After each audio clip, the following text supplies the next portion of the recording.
And we're live. I'd like to welcome everybody to the Let's Talk Fishing video podcast. My name is Jay Angel, and I'm very proud to be podcasting you this evening. With me tonight, I have Roy Widgeon. Roy Widgeon is from USA Kayak Fishing magazine. And, it's so good to see somebody who takes an interest in magazines. Me as an outdoor writer by trade, I just love outdoor magazines. I love reading them. I love writing for them. Love everything about them. So without further ado, how are you doing tonight, Roy? I'm doing well, thank you. How are you? I'm doing very good, man. It's great to have you on here. Guys, I'm having a little bit of problems. We're having some really bad winter weather coming through Baton Rouge, Louisiana tonight. Please bear with me. I'm doing the best I can. I tried to set up an Ethernet connection tonight, but it didn't work. So, anyways, Undaunted, here we are. Roy, tell me about USA Kayak Fishing magazine. All right. Well, USA Kayak Fishing magazine was created basically as a way to spread information about an expo I'm trying to get started in the coming year. And it really blossomed really quickly. People were wanting to tell their story about their fishing excursions and all of the new products that they had in the works. It was really a good window into the fishing community. And I love chatting with people. I love talking to people. So it's a great opportunity for me to meet and interact and learn about what's made, let's say, a particular angler excel at his craft. Man, that reminds me what I wanted to tell you guys. Please interact with us. If you're sitting here listening, if you're watching us live, go ahead and ask us questions, make comments. I will relay all comments to Roy, or I'll field them myself. Guys, thank you so much for tuning in. I love it when you guys tune in. But man, so USA Kayak magazine, how long has this been going on for, Roy? So I built the magazine myself. So it's taken me about 3 months to do the first issue, three and a half months to build it. Oh, wow. And yep. And then I reached out to one of the gentlemen that's on the cover, David Sanchez, originally, to see if he would be interested in providing information for a story. And it was awesome. And then it sort of snowballed from there. And it's been a labor of love. I'm set up for future issues now, but going into it blind, it was interesting creating everything. So I bet it was. Boy, so you have the first issue out now. Where can somebody find this first issue? They can go to usakayakfishingmagazine.com, and there's links available on the site. You can look at it it's optimized for all platforms. So USA Kayak Fishing magazine.com.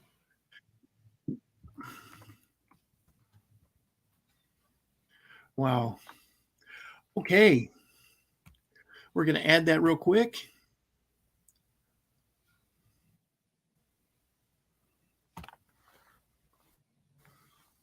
See that?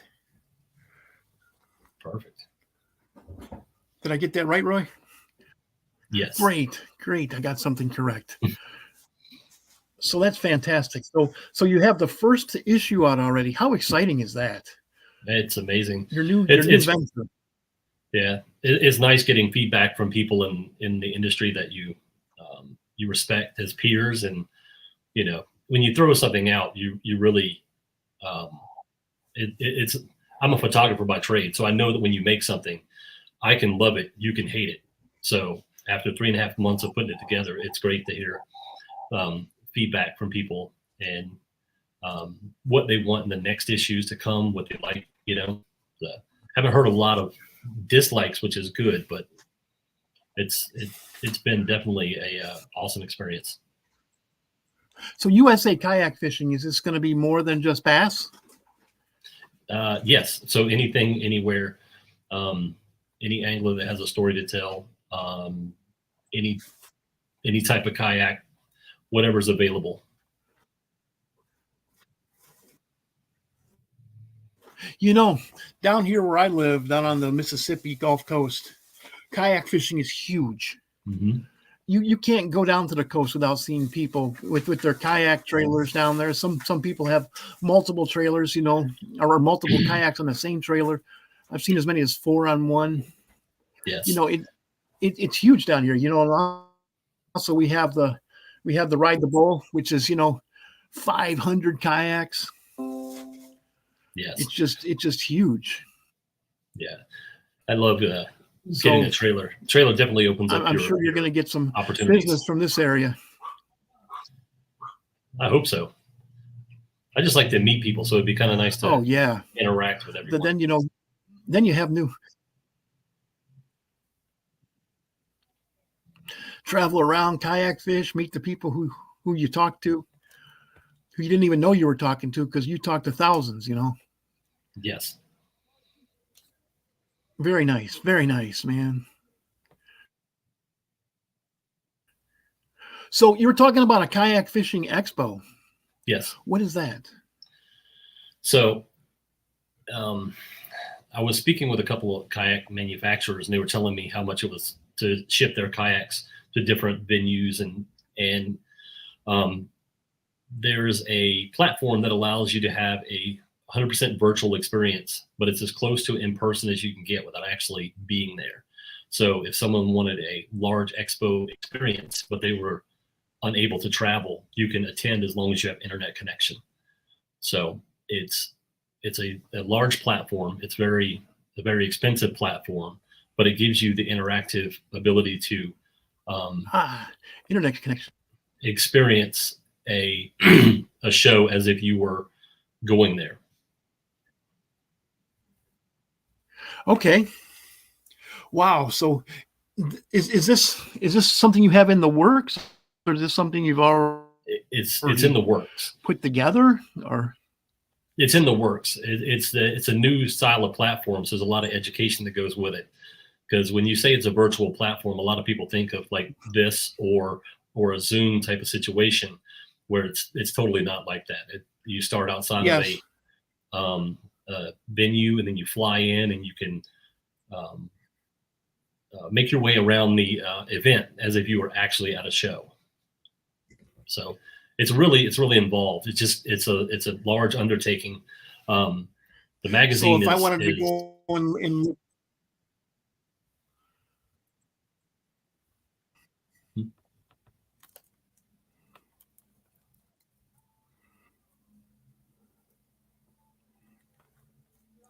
I was saying the magazine's taken off a lot quicker, and I'm hoping to use that as a source of education about the show, about the expo. Well, that is awesome. Let me know about that, man. We will do another podcast to launch that. Okay. That would be incredible.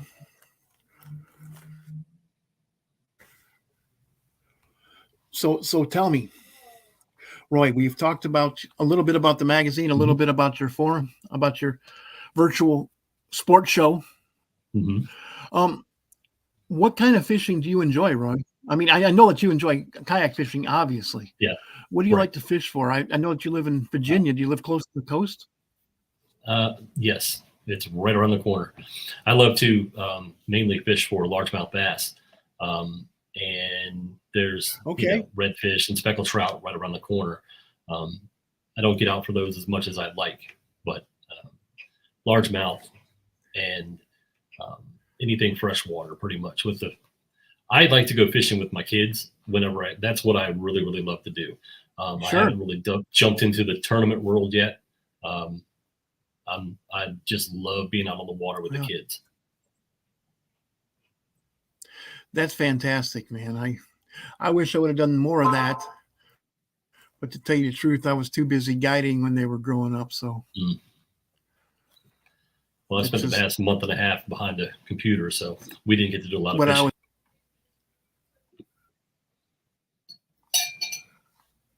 fishing. So yeah, largemouth bass. What's your favorite way to fish for largemouth bass, Roy? I love topwater. Topwater is like my favorite. just the explosion, it gets you blood pumping. So buzz baits, buzz baits, frogs. Frogs and buzz baits. I love those. I love a good topwater bite. And one of the people that's in the magazine, J Bros Lures, they make a Trifinity worm, which has 3 tails, and they also make a sentinel tube. So if you trim the sentinel tube and insert the Trifinity, it makes a great hybrid crawl. It's a great way for punching and flipping. It's a beautiful combination. Mm-hmm. Yep. They also make a lure called the Jester. Right here. Oh yeah. The Whopper Plopper. This is my favorite. Whopper Ploppers. Mm-hmm. It's hard to use these up north because muskies and northern pike, they tear these things apart. And down here, I've had things like garfish, big old alligator gar come up and try to grab one of those things, but they're a little bit slower than the muskies are, so I was able to pull it away from that.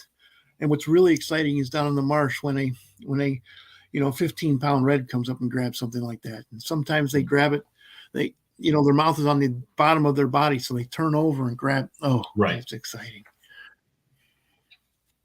Yeah. Gosh, but there's nothing as exciting as a 5-pound bass come up there and grab it, and you set the hook just perfect, and it's still out of the water, so it comes out and turns its body upward like that. Oh, yeah, that's what I love about the magazine. I'm like one of the contributors in the magazine, Daniel Woodcock. He has an article in there, and it's great to hear how fishing is for him and what he sees and what happens, and just like your story, it's great to add those in, like the everyday guy. I mean, I think that a lot of people, they want to know about the angler that's like them, that's made it a little further than them. Not necessarily the guy at the top, because that's a long way to go. I'd like to learn from people who are better than me, but not unobtainable. I think I know exactly what you're talking about. You're talking about that they want people who are relatable. Correct. And still approachable. A guy who still has to work full time like I do. Full time. And I fish, and I write, and I podcast. It's all obtainable. A guy named Rob Zorn, one of my favorite people. I Bass 360 guy. Mm-hmm. He says you can have anything you want as long as you're willing to work hard enough for it. It's obtainable, guys. It's obtainable. I'm just an average guy. I work really, really, really hard, and I have an unquenchable passion for fishing. Yes. That's why I like to be an outdoor communicator, because I love to, and that's why a lot of outdoor communicators, people like that. They like to read about the passion, because if you're a good writer, you can put that passion onto the page, you can put that passion onto the podcast, and people like that. That's why we fish. Fishing is too much work. If I ever lose that passion, I'm going to quit fishing. Right. And I love having the ability to share, like one of the local organizations that we volunteer with through the studio and USA Kayak Fishing is Heroes on the Water. Absolutely love that organization. And if I have the opportunity to shout them out, in the magazine, that's an amazing bonus. Because if you haven't volunteered for them out here, man, yeah, you need to go. I salute. So I salute you, man. I'm a veteran myself, and I'm a veteran myself, and that just it's a great group of guys, and they, I'm not military myself, but when I go there, they treat me like one of them. They don't pull any punches, which is awesome. I like that. So, well, of course, man. You're there to help them, and man, one thing military people appreciate is anybody who's willing to help us. We appreciate that. Even the guy that didn't get along with when I was in the Air Force, now we're like best buddies on Facebook. We just talk like we were buddies in the Air Force, and we didn't really. Some of those guys, I didn't really even care for, and they didn't care for me. It's just youthful stupidity, Yeah.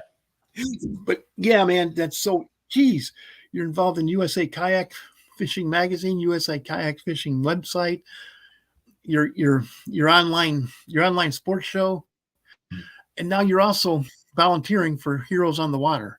Is there anything Yeah. else you're not telling us? I don't think so. But whenever I can, I like to go help the Heroes on the Water. Um, I wasn't able to the last time because of this Absolutely. magazine, but I threw them in as a to make up for not being there for them. So as best I could. Well, what does Heroes on the Water do for veterans? So Heroes on the Water, they take active duty, retired, and first responders and their families fishing free of charge. So they supply them with the kayak gear. They take them out fishing. They show them a good time. If they need help, they help. If they want to be left alone, they leave them alone. They just let them enjoy their day, and then they bring them in. They have lunch. They have the camaraderie that they once had. It's a big homecoming of sorts, if you will, for a lot of people, and they just have fun, and it's at no cost to them or the family. So veterans too? Veterans as well, yes, active duty and retired. Okay. You said active duty and retired. Yeah. I'm definitely not active duty or retired. I'm just a veteran. So, because a lot of those organizations that they want you to be at least 30% disabled according to the VA, and all of them. Just like I used to volunteer for geez, I can't even remember what the name of it was, but Wounded Warriors. Yeah. You had to, and the Wounded Warriors had to be so much. They had to help some of these guys into my boat, and it's fine with me. I was just going to sit there and put them on fish all day, even if they were just crappies. I was putting them on because some of those guys didn't have much use of their limbs, and just I was just helping them out. And I'm not an official spokesperson for them, but whenever anybody's military, first question, do you fish? Second question, do you know about them? So there you try to get go. everyone there. So there you go. And of course, you're always allowed to use my forum for a shout out to any military organization, particularly if you're helping them through fishing. That's just something. When I was down and out, I reached out to a veterans organization, and they came and took me fishing. And I told those guys, man, you never know whose life you just saved. And they thought that was cool because neither of the guys who took me fishing from that organization were veterans. They just they're like they just really respect veterans. And my hat's off to you, man. That's just, I really have a lot of respect for people who help veterans. It's very close to my heart. There's a lot of opportunities out there. So it's really, so tell me, tell me about a couple of interesting guys that you have writing for you. You have, I'm sure in your first magazine, you had quite a few writers. Well, the only person I had write anything for me was Daniel Woodcock. And that's just because I didn't want to have a bunch of people writing for me. And like I told him, I was like, this is the first time. I don't know what's going to happen. I don't want to have your hopes high or whatever, and then he sends me items. He's actually going to have a piece in the second issue that's coming out as well. So, but yeah, it's just him. So everything else, I would just send out a questionnaire, get information from people, and then base it and build it upon that. Okay, so you wrote the rest of the copy. Yes. Okay. I'm sure as time goes on, you'll have other writers contacting you. After this issue went out, like I said, I'm not a kayak fisherman myself, but I write a lot about it. I've had a lot of people send me information about potentially writing an article or contributing in some way. Sure. So you're going to have articles about bass, about maybe some crappies. Correct. Anything of interest. I'm open to any type of angling whatsoever. Even like I sent out a questionnaire, and everyone wants DIY articles as well, like how to modify kayaks and showing things that they've done. So if You know, you've taken, Mhm. a good idea for DIY. The biggest thing going right now is the new electronics. Humminbird 360, any Mhm. form of forward facing sonar, all that. But how do you make the mounts for a kayak? That's something that I get that question. I'm like, I am not a kayak expert. I know I play one on my podcast, but I am not a kayak expert. But I have put these guys in contact with people who are. Right. There's a That's biggest quite thing a few going on. people with 3D printers that can do some amazing things. Biggest thing going right now. And kayak fishing cannot ignore this. Because as soon as Most one guy definitely. gets this for a tournament, they're all going to have it then, Yeah, that seems to I be the case. I'm not going to get into that controversy. I don't want to talk about the controversy, but it's here. It's here to stay. We've got to deal with it. That's true. But also, you as a content creator, it's wide open for you right now. Yes. And I'd like to stay more grounded and have people be the main content, that because I think there's a lot of anglers out there who have a lot to say. Like Oh yeah, the first issue was finalized, and then the local fishing team, the Norfolk Privateers, won the kayak bass team championship, and they're right around the corner. So I reached out to them, and now they're going to be a major part of the second issue. So I'm going to interview all of those guys and try and do like a road to the championship with them. And then, right now I'm trying to stay on a quarterly distribution so that I'm still building it myself. I'm still working a day job, still family. So sure. as long as I can keep everything going like it is, I'm good quarterly. If it starts to grow, then I can outsource and make it into a monthly. So Okay, so is this going to be a print magazine? I'm going to stay digital just because it's easier Sure. for me to track who clicked where, did what, how many views, things like that. It's easier than, plus it's more cost effective.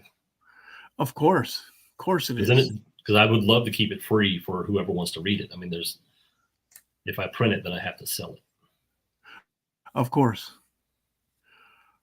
Wow, man, there's so many different ways a digital magazine can go. Actually, I think there's smoke coming out of my ears. My brain is working so hard right now. Well, I just get excited about this stuff. I do this as out of, I love what iBass 360 says, live the passion. Mm-hmm. Definitely, I have a passion for fishing, but also I have a passion for the fishing industry. I just think it's fascinating. I never watched football as a kid. I never watched baseball. I was never any good at any sports, but I was always a great fisherman. So well, I grew up on the Eastern Shore of Virginia, and all I did was hunt and fish. That's all we did. I should say. So yes, I've always loved fishing, and I really wanted to start something. So like, if I go fishing, hopefully I can get paid so that I can justify going fishing. And hopefully this is going to branch off into being something that allows me to not only do that, but maybe take some other people with me. well, I'll tell you what, I set myself up as a guide the day after my son was born. That was my second kid. And I knew that my fishing career was over. 2 kids in 1 year, So, but also if I could bring home $500 every time I fished, can't really say no to that, particularly not with 2 new kids. Yeah, that's true. And one person said that's selfish. I'm like, is it really? When I can make $1,000 a week during the summertime, how selfish is that? When all the money just goes straight to the family. Mm-hmm. That's true. So, but if you have a passion and obsession like that, and you can share that with the world, I think that's fantastic. Yeah. And obviously, I've talked to you for 25 minutes already. Yes. And I can already tell you have the same passion I do. This is, and that's why we need people like you out there spreading the word of kayak fishing. Kayak fishing is getting bigger. And I don't see any end to it. It hasn't leveled off. It's still going up like this, Right. Yeah. And it's going to continue to grow. It's going to continue to grow because go ahead, man. I see some things in the industry that are kind of changing a little bit, like the mom and pop feel of it. There's a couple of companies that are still approachable that you can call and talk to, and some that you can't. It's just the natural progression of the industry. But as far as angling goes, I think it's going to continue to grow, and especially with the innovations of motors and potentially lighter kayaks that can hold more weight.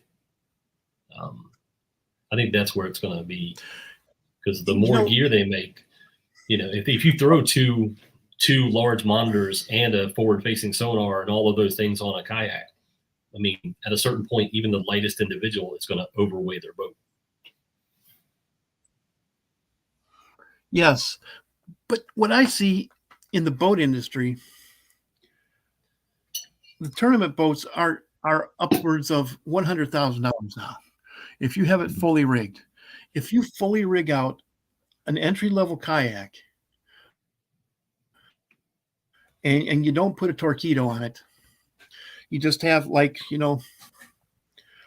Mirage Drive, $5,000. You can get a decked out kayak. You might not have two monitors on it. You'll have one, but all that you really need is a GPS and a locator. Well, that's all I need, because I started fishing back in the 70s when we just had flashers, and you knew how deep it was. You knew if something was in your way. If you were good at it, you could tell what the bottom content was.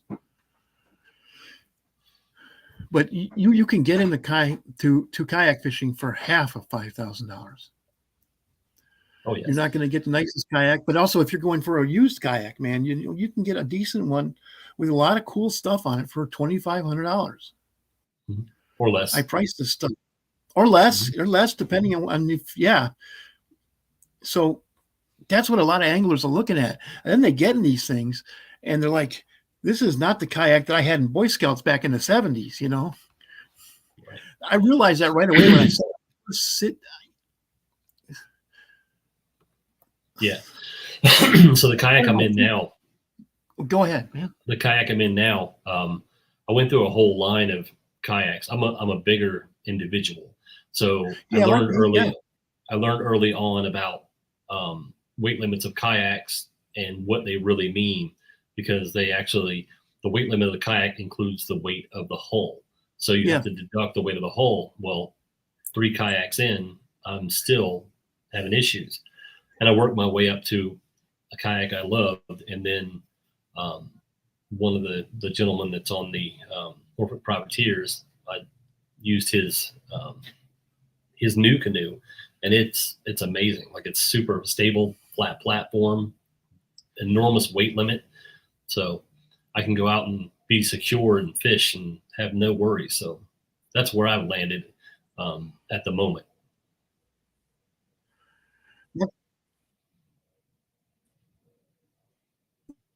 That's when I first started. I'm up there around 300. You guys, I'd be very embarrassed if I sat on your kayak and sunk it. And this guy told me, I have a PA-14. I don't think you're going to sink it. I think you could stand up on the front of it and jump up and down, and you're going to make a wake, but you're not going to sink a PA-14. Right. Like, okay. Wow. Then I was impressed. Then and this guy had just fished the first Bassmaster kayak series. Before I talked to him, and came in third. So, he must know his stuff. Yeah.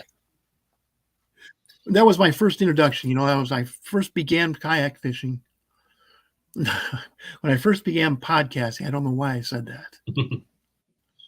When I first began podcasting, I called these people because I didn't know any kayak fishermen. So I just looked up the roster for the first ever Bassmaster Kayak Series. Mm-hmm. And I talked to the top 3 finishers.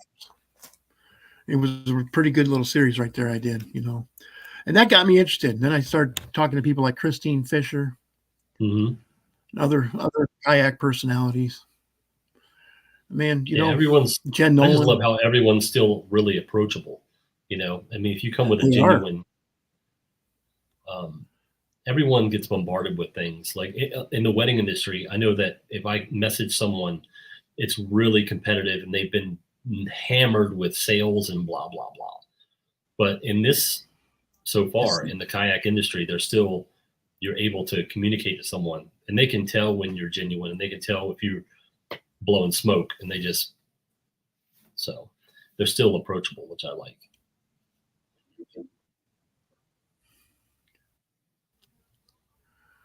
Well, you're trying to build something, and yeah. Well, you're trying to build something. I could tell that I saw a couple of your posts. That's why I approached you.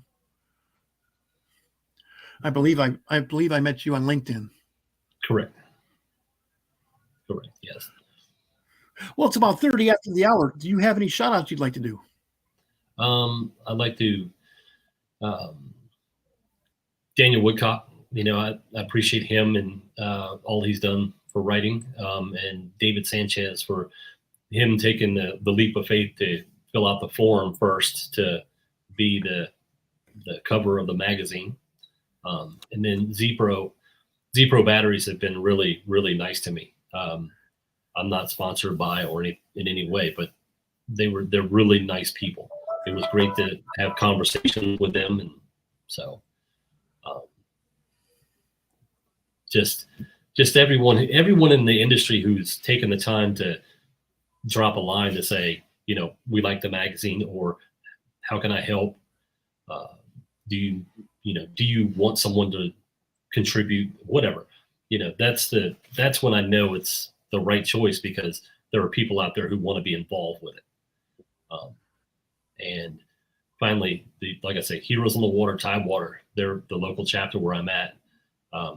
If you, as an angler, or even not as an angler, you want to volunteer, they do bank fishing as well for the family. Just go out and you can help them out. They're always looking for volunteers and donations. So.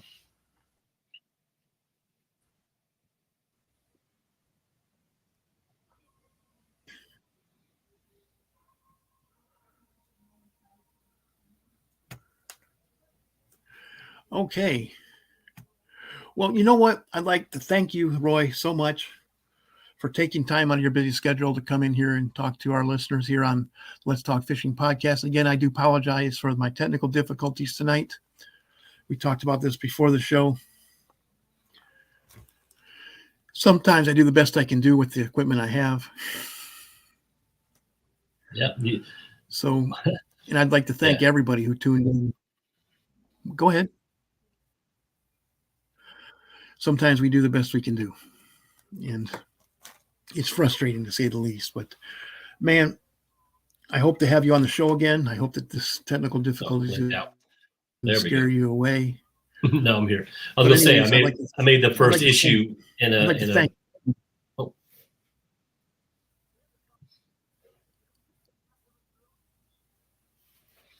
You there? Yeah, I'm here. Okay. I'm here. I was going to say, I made the first issue in a platform that normally isn't used for magazines. So I know making the best of what you got. So. Yeah. Podcasting doesn't exactly pay enough for me to have a $3,000 computer yet. So I can't wait till it does, because I'm going to take over then. But man, I'd like to thank everybody for tuning in to the Let's Talk Fishing video podcast, again with Roy Widgeon, starting out his new magazine. I wish you all the luck in the world, Roy. All the luck in the world. I will help out any way I can.